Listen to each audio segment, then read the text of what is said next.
Hostel मिला food blogger झुलंता मृतदेह भुवनेश्वर आदर्श विहार एक घरोई हॉस्टेल मृतदेह जबत करिछि पुलिस।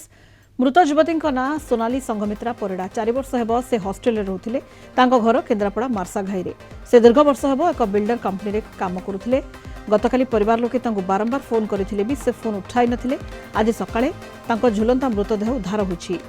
तेबे मृत्युर कारण अस्पष्ट थिबा बेले परिवार लोके हत्या अभियोग आनिछन्ति। मृतदेह जबत करी तदंत चलाइछि इन्फोसिटी थाना पुलिस। साइंटिफिक टीम पहुंची तथ्य प्रमाण संग्रह करुछन्ति।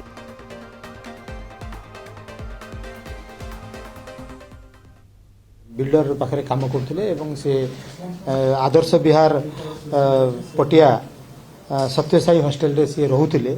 से गत राति रे निजर ओढ़नी साहाय्य सुइसाइड कर दैछन्ति, हैंगिंग कर दैछन्ति। तो जेतबेले से गत राति खबर पाइले वार्डन ठारू एवं से जो हॉस्टेल मालिक ठारू इमिडिएटली आसी 2टा रे पहुंचले एवं देखिले आउ सकाळ आज हम रिपोर्ट कले।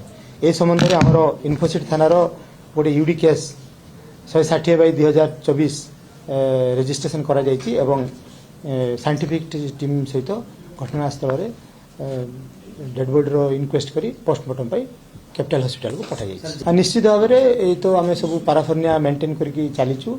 आउ ये तो बहुत अर्ली स्टेज अच्छी इन्वेस्टिगेशन इनक्वारी ताको आम पुंखानुपुंख भाव में से एंगल रे इन्वेस्टिगेशन चल।